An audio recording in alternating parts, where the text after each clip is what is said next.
Je suis toute petite et moche. Je traîne à quatre pattes autour de la chaise du bureau de mon papa, qui n'est jamais là.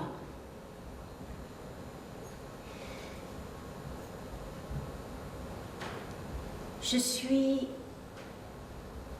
l'enfant couvé par maman qui s'angoisse pour moi de ce qui pourrait m'arriver, de ce qui va m'arriver, de ce qui ne m'arrivera pas.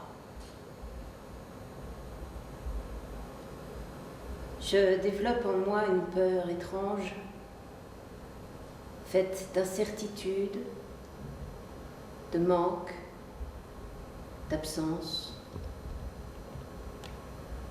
Quand papa revient du travail, je l'interroge du regard, mais ses yeux sont devant des montagnes de chiffres. Papa ne dit pas de mots, papa regarde des chiffres, papa compte. Les mots ne font pas partie de son vocabulaire. J'attends et je vois les murs du salon se rétrécir. J'attends un geste, j'attends des mots qui ne viennent pas. Je grandis dans cet univers trop petit, appliqué à recueillir de bonnes notes à l'école, à devenir enfin la petite fille préférée de son papa. Mais papa est bien trop occupé à gagner de l'argent, ce qui fait beaucoup crier maman qui n'en a jamais assez. Elle se fâche, brandit des factures de supermarché, se plaint. Mais papa fait la sourde oreille. Ce qu'il gagne, il le répartit soigneusement et passe ses soirées à calculer le montant de son épargne.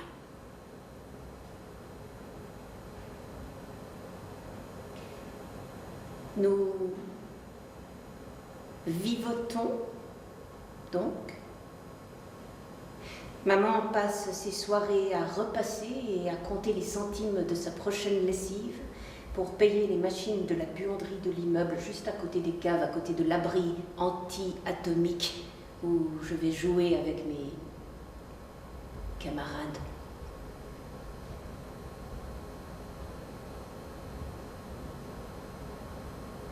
Papa a peur de demain. Ses parents avaient peur aussi pendant la guerre.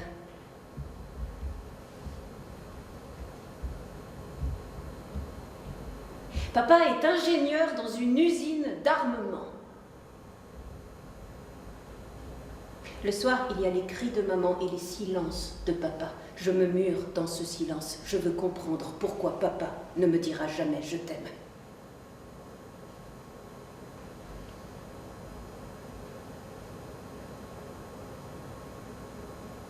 Les journaux et les couvertures de Paris Match sont étalées sur la table du salon.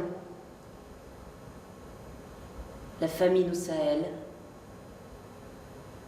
les victimes du Vietnam. On m'interdit de voir le téléfilm Holocauste et ses images de camps de la mort.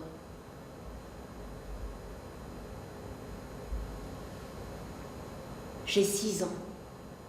Et je perds ma joie de vivre. Je découvre l'horreur du monde en même temps que le plaisir. Je me caresse en cachette dans mon lit. J'ai 6 ans. Et maintenant, moi aussi, je crie. C'est de la faute à papa, toutes ces horreurs. Je perds l'illusion de l'amour paternel. Je n'aime plus papa. On tue avec des armes et c'est papa qui les teste, qui fait des essais. Maman me dit qu'il y a aussi des armes de protection, des armes pour protéger les populations, des armes anti-aériennes. Je pense aux aviateurs. Je pense à tout ce qu'il y a de faux dans ce qu'on me dit. J'ai 8 ans et je ne crois plus en l'innocence du monde. On m'apprend le mensonge. Tu m'avais parlé du Liban, papa. À chaque voyage, tu ramenais une pierre.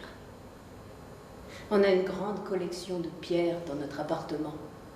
Des pierres de Beyrouth, d'Helsinki, du Caire, des États-Unis.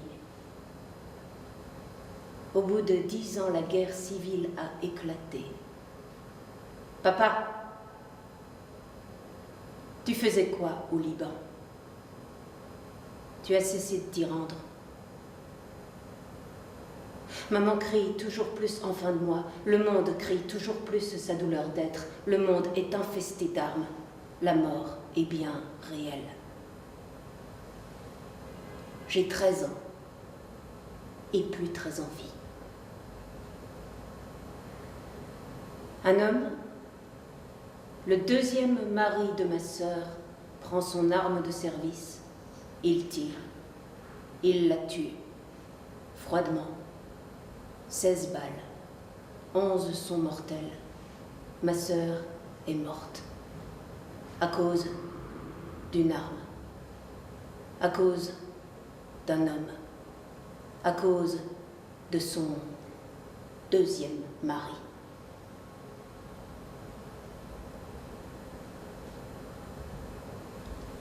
J'ai 14 ans. Et j'assiste désarmée au chagrin de mes parents. Les armes, ça tue vraiment. La police n'a pas sauvé ma sœur, la médecine non plus. Je suis devenue celle qui n'existe plus et je dois continuer à être pour remplacer celle qui n'est plus. Je pense à mon grand-père. Je pense à celui qui a cru au grand lendemain. Je pense que suivre ses pas est ma voix. La révolte est mon cri. Je serai délinquante comme ma sœur et militante comme mon grand-père. J'ai 15 ans. Je sors la nuit, ne rentre qu'au matin, sèche les cours, dors à la cafétéria. Les cris de ma mère, je ne les entends plus. Le silence de mon père, non plus. Ma révolte prend forme. Je rencontre ceux avec qui la partager. La lutte peut commencer. D'une cette histoire filme